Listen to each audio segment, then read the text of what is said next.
please don't judge me too harshly. That's how every post on this forum starts, isn't it? Some variation of confession before contamination. Like if we warn people first, the ugliness won't spread onto them. I'm not even sure why I'm posting this. Maybe because I haven't slept in 36 hours and my hands won't stop shaking. Maybe because if I keep this to myself any longer, I'll end up putting my head through my apartment window just to feel something real. I need someone to tell me what to do. Before any of you start typing fake or edgelord, let me explain who I am. I've always been what people politely call alternative. Not in the TikTok way.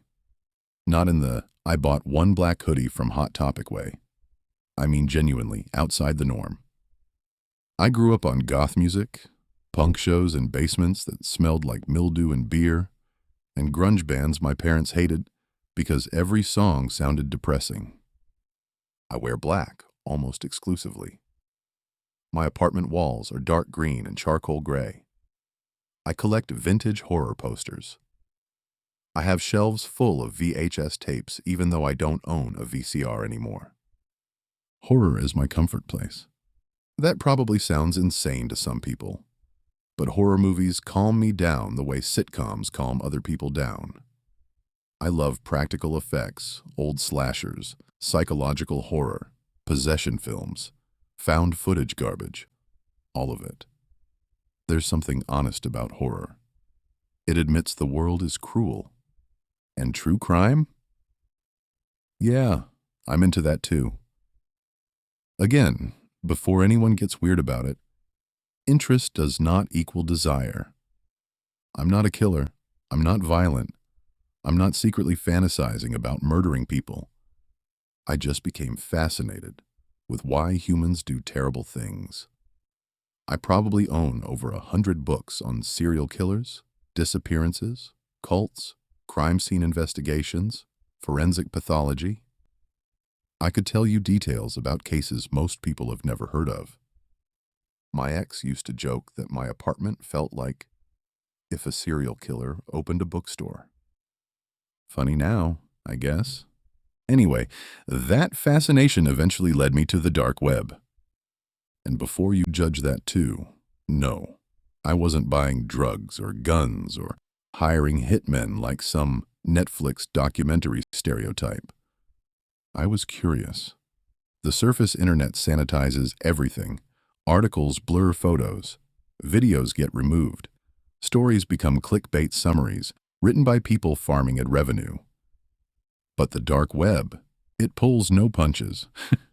You find archived case files, uncensored crime scene photos, forums discussing cold cases in disturbing detail, raw humanity without filters, morbid curiosity. That's all it was. At first it was fascinating in the same way. Slowing down at a car wreck is fascinating. Horrible, but impossible not to look at. Then about 2 months ago, I saw the advertisement. It was embedded between forum posts on some marketplace hidden behind multiple redirects. Black background, plain white text. No flashy graphics. Genuine human body parts encased in resin. Ethically sourced. Display quality. I remember actually laughing. I thought it was some edgy scam trying to bait horror nerds, but I clicked anyway. The page had photos. A human ear suspended in crystal clear resin like an insect in amber. A preserved eyeball mounted in a glass paperweight. Several fingers arranged like jewelry displays. There was even a human hand inside a rectangular resin block, posed almost elegantly, like it was reaching upward through ice. The listing claimed everything was consensual. Recently deceased donors who had legally agreed to have body parts preserved as anatomical art pieces. I know how insane this sounds now, but at the time, it triggered something in me. The collector part of my brain, the same impulse that makes people buy taxidermy or antique surgical tools. It felt forbidden, and because it felt forbidden, I wanted it. I stared at the listings for probably an hour. Then I bought one. A female middle finger. Typing that makes me want to throw up. It cost the equivalent of about $400 in crypto. The seller had thousands of positive reviews, which somehow made it feel legitimate, professional even. I placed the order. The moment I clicked confirm, I felt sick, but also excited. That's the truth. Weeks went by with nothing. No updates. No messages. Eventually, I assumed I'd been scammed, and honestly, I felt relieved about it. Then the package arrived. Brown Amazon box. That was the first thing that unsettled me. Not discreet black packaging, not suspicious wrapping. Just a normal Amazon box sitting outside my apartment door among everyone else's deliveries. Inside was layer after layer of bubble wrap and foam insulation, like whoever packed it genuinely cared about protecting the item. At the center was a small matte black gift box. I opened it, and there it was. A human finger, pale beneath the resin, nail painted chipped black, tiny silver ring around the knuckle. I remember how real it looked. Not movie prop real, actually real. You could see pores in the skin, little creases. The fingerprint. I should have called the police right then. I know that. Trust me, I know. But instead, I just sat there staring at it. Part of me was horrified. Part of me was fascinated. Eventually, I placed it on my bedside drawer beside a lamp and a stack of books. I even joked to myself it would make a good conversation starter. Jesus Christ. 3 nights later, I got the email. No sender address, just random characters. No subject line. One attachment, that was it. I almost deleted it, assuming spam. But something made me open the attachment first. It was a missing persons report. 17-year-old girl. Missing for 8 months. Brown hair, gray eyes, small silver ring, usually worn on right hand. I recognized the ring instantly. My stomach dropped so hard I thought I was having a heart attack. The report included a photo of her smiling at the camera, flipping her middle finger up jokingly. Black nail polish, same finger. I think I stopped breathing for a second. Then I opened the email. It said, "Congratulations. You have purchased her finger. You are now connected to an active homicide investigation. If you do not want authorities to discover your involvement and publicly identify you as a serial killer, you will follow instructions exactly." I genuinely threw up. I know everyone reading this is probably thinking, go to the police immediately. I wanted to, but the email continued. It included screenshots of my order confirmation, my shipping address, photos of the package arriving outside my building. Then there was a picture of me. Me carrying groceries into my apartment 2 weeks earlier. Taken from far away. I nearly passed out. The message said, if I contacted authorities, they would anonymously submit all evidence tying me to multiple human remains purchases and accuse me of participating in killings. It ended with, people believe what they fear. And honestly, they're right. What would this look like to police? Alternative loner, obsessed with true crime and horror. Dark web activity.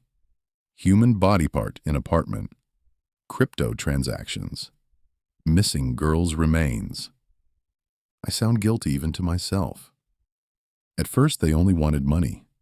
Crypto transfers every few days, not huge amounts. Enough to hurt, though. I paid because I panicked. Every payment came with another threat, another photo, another reminder they were watching me. One email included pictures taken through my apartment window at night. I haven't opened my blinds since. Then last night things changed. The newest email only had one sentence. Time to contribute inventory. Underneath were a knife emoji and a skull emoji. That was it. No instructions yet. No target. Nothing else. Just that. I haven't stopped shaking since reading it. I keep looking at the finger on my dresser. I wrapped it in towels and shoved it in my closet, but I swear I can still feel it in the apartment somehow. Like the whole place is contaminated. Every creak in the hallway makes me freeze. Every car outside sounds like police. I know some of you will say this is fake. I almost wish it was, but if anyone here knows anything about this kind of operation, extortion, darknet trafficking, whatever this is, please tell me what to do. Can they really frame me? If I go to the police, am I completely screwed? What if they actually have more evidence? What if there are other body parts tied to my information somehow? And the worst part, the part I can't stop thinking about, is that girl. 17 years old, somebody's daughter.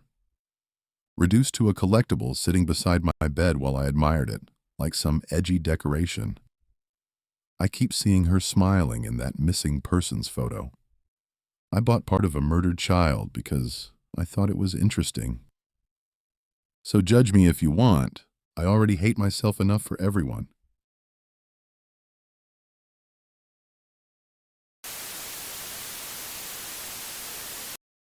Last post, please tell me what's inside me. I'm sorry for the typos.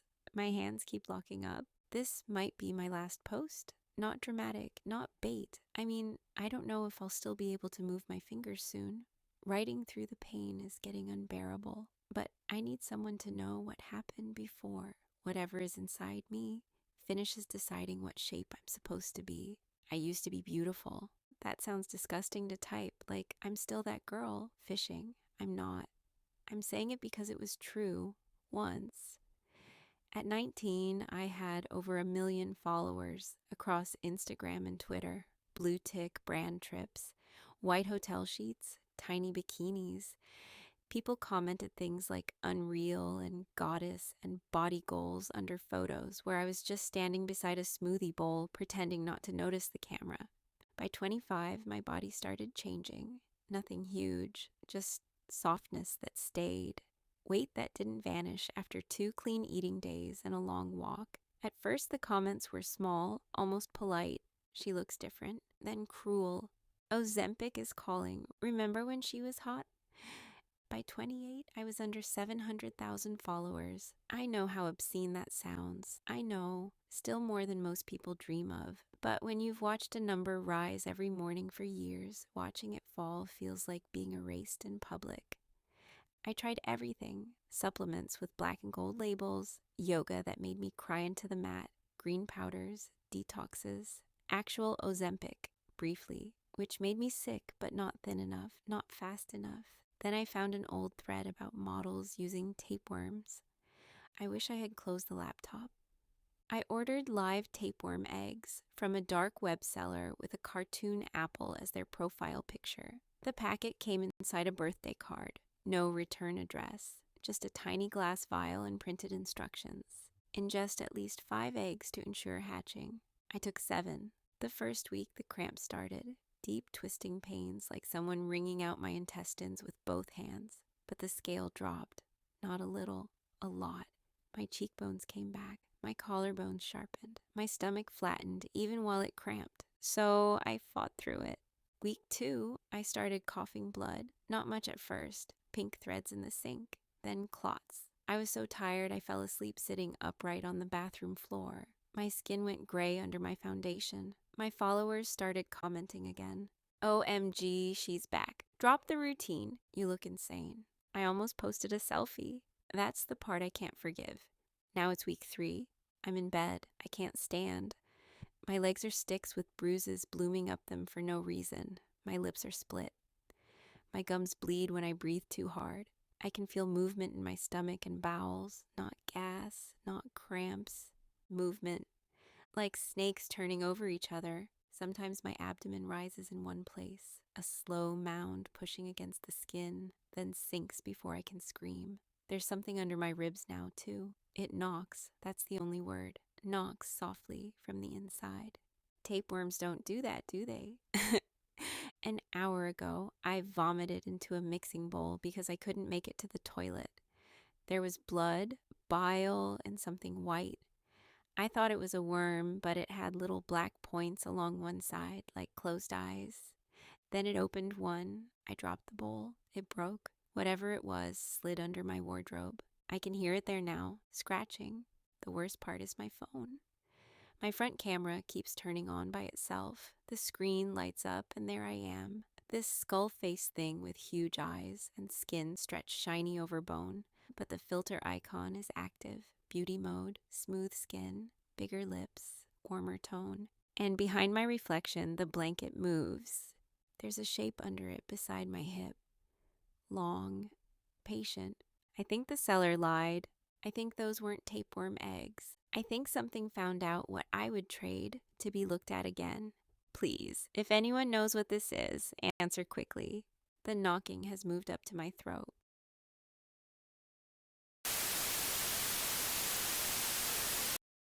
Does anyone know what a Sheeta cat is?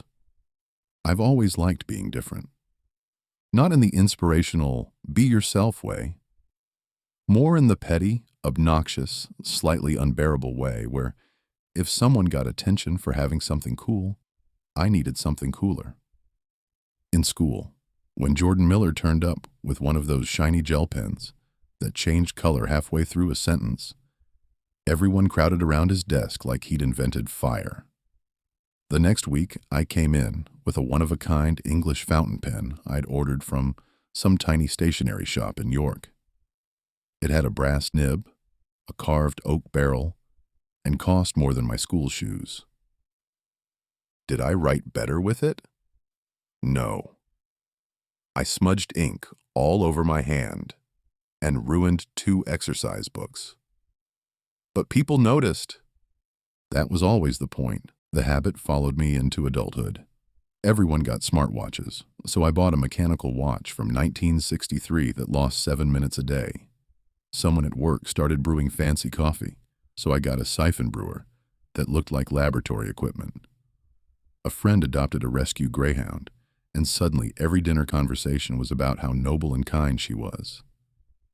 So naturally, I decided I needed a pet. But not just a pet, something rare. I've always loved animals, genuinely. I grew up with dogs, hamsters, rabbits, even a ferret for a while. I'm not one of those people who treats animals like accessories. I know how that sounds, considering what I'm about to admit, but it's true, I wanted something I could love and look after. I just also wanted people to say, "Wait, what is that?" At first, I looked into Savannah cats and Bengals. You know the type. House cats crossbred with wild cats, leopard-like spots, long legs, huge ears. The sort of animal that looks like it should be lounging beside an Egyptian queen or stalking through tall grass on a nature documentary. The problem was, the more I researched, the more complicated it got. Some were legal, some weren't. Some needed licenses. Some breeders had waiting lists longer than adoption agencies. And the prices were ridiculous. We're talking thousands, sometimes tens of thousands. That was when I started looking in places I shouldn't have. I'm not going to explain how I got onto the dark web, because I don't want this post taken down, and honestly, I don't want anyone repeating my stupidity. But after a few nights of clicking through dead links, scam pages, and forums full of people with usernames like surgical masks, I found a .onion site called the Menagerie Below. The landing page looked ancient. Black background, red serif text, low-resolution images that loaded one strip at a time. It claimed to sell the rarest living specimens available to private collectors. Most of it was obviously fake. Albino crocodiles, 2-headed snakes, a miniature wolf that was definitely a sick-looking husky puppy. Then I clicked the cat section. There were the usual breeds listed at absurd prices: savannas, caracat hybrids, fishing cat crosses, clouded leopard, domestic trials, whatever that means. And then, right at the bottom, there was a listing with no photograph. Cheetah cat, world's rarest hybrid breed. Docile, intelligent, nocturnal. Bonds strongly. Discreet delivery. No paperwork. 200 US. That should have been the red flag, obviously. Something allegedly rarer than a savannah cat, cheaper than a decent microwave. But that stupid part of me lit up. No photo meant mystery. Mystery meant exclusivity. Exclusivity meant I could be the only person I knew with one. I paid in crypto, filled in my address, got no confirmation email, no order number, nothing. The next morning, the cat walked into my kitchen. I mean that literally. I was making toast when the back door creaked open. I thought I'd forgotten to latch it. Then this thing slipped through the gap, like smoke poured from a jug. At first, I thought it was black. Then it moved into the sunlight, and I saw the markings. Dark bronze rosettes under the fur, almost invisible, unless the light hit them right. It was lean, with legs too long for a normal cat and a face that didn't look quite domestic. The eyes were amber, but not yellow or gold. Amber like old resin with something trapped inside. It sat on the tile and looked at me. Not scared, not curious, expectant. I laughed because what else do you do when the impossible strolls into your kitchen? I crouched down and held out my hand. It came over, pressed its head against my fingers, and started purring. The purr was too deep. That was the first thing I noticed. It vibrated through the floorboards. I named him Morrow. For the first day, everything felt perfect. He was affectionate, calm, almost eerily well-behaved. He used the litter tray without being shown. He ate the food I put down, but never seemed excited by it. He followed me from room to room, always staying just at the edge of my vision. Then the dreams started. I was running through woodland at night, bare feet on wet leaves, branches whipping my face. Behind me came voices, laughing and whispering. But whenever I looked back, I saw people with cat heads moving between the trees. Not masks, not costumes, heads. Their ears twitched, their whiskers shivered, their eyes reflected the moonlight. They walked upright but wrong, with shoulders hunched and fingers curled like claws. Each night, they got closer. By the fourth night, I could hear what they were whispering. Bought, named, kept, opened. I started waking up with scratches on my legs. I blamed myself at first. Maybe I was kicking in my sleep. Maybe Morrow was playing under the covers. But the scratches were too neat. Parallel lines, always in sets of 5. Cats don't have 5 claws on the back paw. Then came the whispers. At first I thought it was the pipes. Old house, thin walls, wind in the vents. But pipes don't whisper your name. They came from everywhere. Behind the skirting boards, inside cupboards, under the sink. Sometimes from the blank television screen after I'd turned it off. Mostly they were too low to understand. Sometimes I caught words. Feed. Invite. Skin. Morrow would sit in the center of the room while it happened, tail curled around his paws, eyes half closed like he was listening to music. A week after he arrived, my neighbor, Mrs. Bell, came over to complain. She's one of those women who has made disapproval into a full-time occupation. She said she'd seen that animal in her garden and wanted me to keep it indoors. Then she saw Morrow sitting at the top of the stairs. "I hate cats," she said. He looked at her. That was all. He just looked. She made this disgusted little noise and stepped inside without asking, waving a finger at him. Dirty things. They know when people don't like them. Morrow came down the stairs slowly. I told her not to touch him. I swear I did. She bent anyway, maybe to shoo him, maybe to prove a point. He scratched her hand. Barely a scratch, one thin red line across the knuckle. She swore, called him a vicious little bastard, and left. That evening, an ambulance came. I watched through the curtains as they carried her out. Her daughter told me the next day that Mrs. Bell was in ICU coma, high fever, organ failure. Doctors couldn't identify the infection.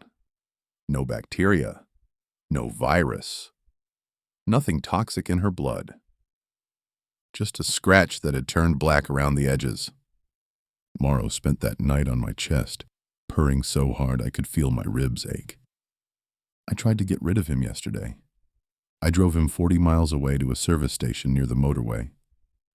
I'm ashamed of it, but I was terrified.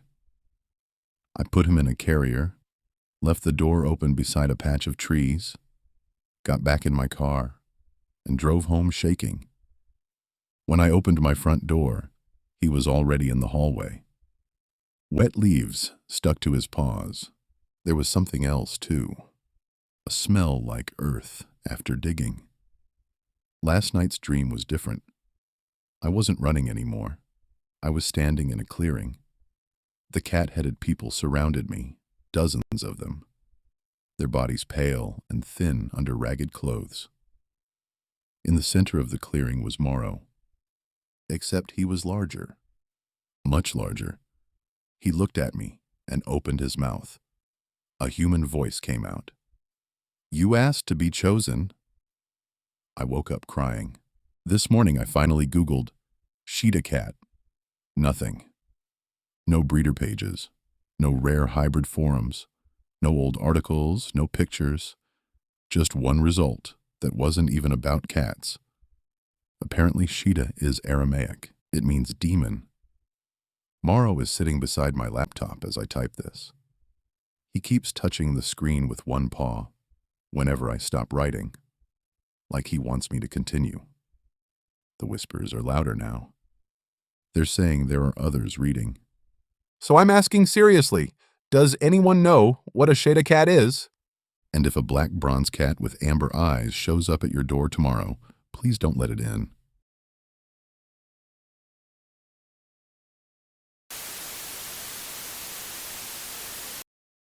The internet belongs to people like you during the day.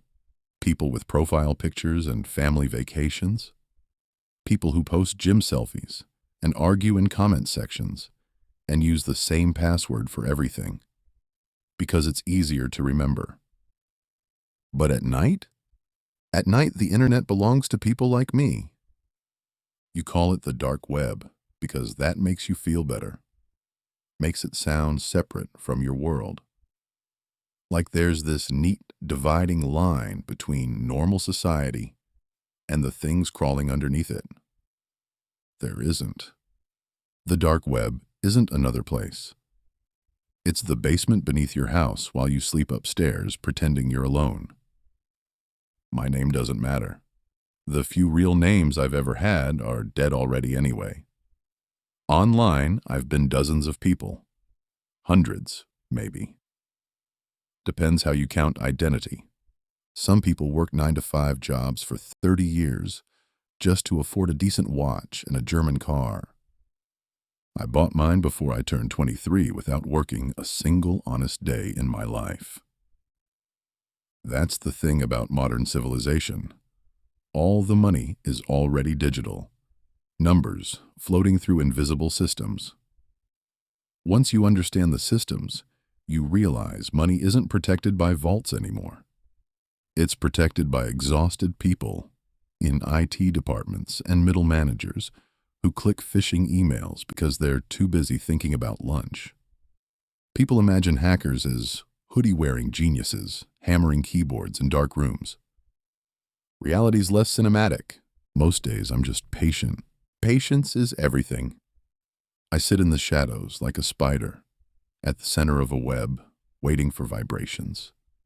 Waiting for greed, stupidity, loneliness, lust. Humans always crawl willingly into traps if you bait them correctly. You'd be amazed how easy it is to move crypto once you know how wallets talk to each other. Everybody thinks blockchain is this untouchable fortress because influencers told them so. But people are the weak point, not the chain. Always the people. A fake login page here. A malicious smart contract there. A compromised exchange employee with a gambling problem. Suddenly, 6 figures slides through 12 wallets across 4 countries before the victim even realizes their balance says 0. And by then, gone. Vanished into mixers, privacy coins, burner accounts, offshore exits, digital smoke. Banks are worse. Banks still operate on ancient infrastructure, stitched together with corporate optimism and panic. You breach the right credentials, and it's like discovering a casino where nobody watches the cameras. The funny part is, victims always think there's some dramatic moment where alarms go off. There isn't. Usually they discover it while standing in line trying to buy groceries. Card declined. Account inaccessible. Life destroyed. Meanwhile, I'm halfway through ordering another custom leather jacket using credit card numbers bought in bulk for less than the price of a pizza. You can buy anything online if you know where to look. Credit cards, passports, prescription drugs, corporate access credentials, government databases, people. Especially people. That's what the internet really became, underneath all the sanitized branding and rainbow-colored app icons. A marketplace for intimacy. Everybody's lonely now. Everybody's desperate to be seen, so they upload themselves constantly. Faces, bodies, secrets, fantasies, and trust invisible companies to protect them. That trust is adorable. I have hard drives full of stolen data. Entire lives compressed into folders. Tax documents, medical histories, private conversations, divorce papers, location histories, and photos. So many photos. Women posing in mirrors thinking the image was only for one person. Married men sending pictures they'd destroy careers to hide. Influencers with cloud backups they forgot existed. College girls who reused passwords from old gaming accounts. People always think privacy violations happen through sophisticated hacking. Most of the time, it's laziness. You'd be shocked how many doors open with the same old keys. Do I look at the pictures? Of course I do. Why wouldn't I? The internet has turned sex into currency, attention into addiction, desire into infrastructure. Every app is designed around it, whether they admit it or not. People don't upload themselves because they're forced to. They do it because they want validation more than safety. I simply collect what spills out. And before you start imagining me as some panting degenerate surrounded by screens of naked strangers, relax. Most of it's business. Blackmail pays better than crypto theft sometimes. A respected executive with a hidden dating profile. A politician with certain preferences. A married CEO sending things he shouldn't to someone who isn't his wife. People spend their entire lives building reputations that can be erased with a single attachment. That kind of power changes how you see humanity. You stop viewing people as individuals after a while. They become systems, predictable patterns, inputs and outputs, fear in, money out. Simple. The truth is, morality is mostly a luxury for people without leverage. You call people like me evil because you're scared of how thin the walls really are. You need to believe society is stable, that your bank account belongs to you, that your identity is uniquely yours. It isn't. Identity is just information. Information can be copied, manipulated, rewritten. I've had passports under names that never existed. Driver's licenses, good enough to pass verification checks. Entire online histories fabricated from scratch. You know how easy it is to become someone else today? Scarily easy. A few breached databases, a social security number, address history, behavioral patterns scraped from social media. Maybe a voice clone if I'm feeling ambitious. Most people hand over enough information voluntarily to resurrect themselves digitally after death. Sometimes I think about how fragile civilization has become. One interconnected nervous system, twitching across servers and satellites. People trust screens more than instincts now. If your banking app says you're broke, you panic. If social media says you're ugly, you believe it. If an email says, reset your password, you obey.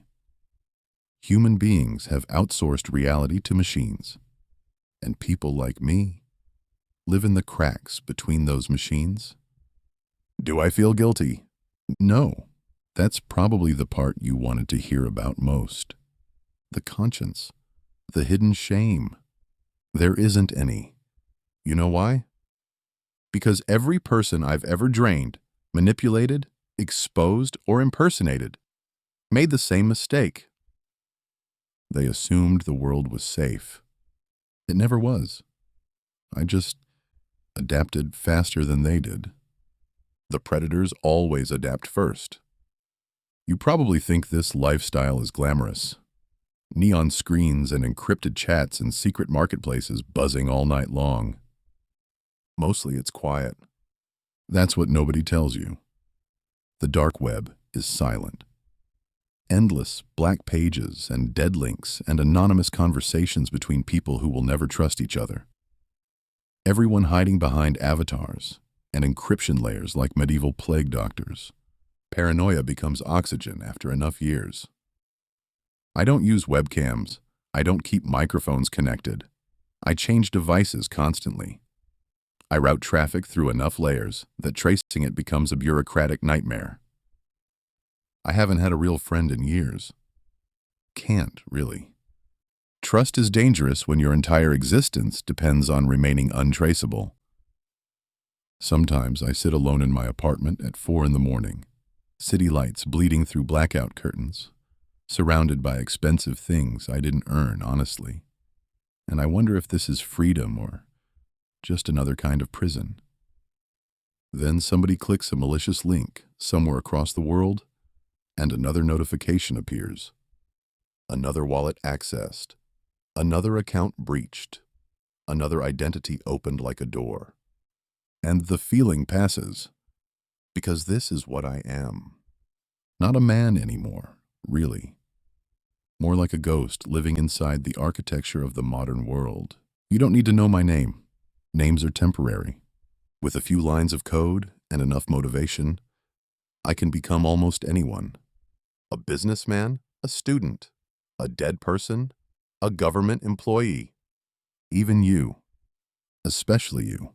So tonight, when your phone lights up with a password reset email you didn't request, maybe hesitate for a second before clicking anything.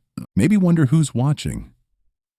Maybe wonder if you already crossed paths with me and never realized it. Because the truth is, people like me don't live under your bed anymore. We live inside your devices, and once a spider knows the shape of your web, escape becomes almost impossible.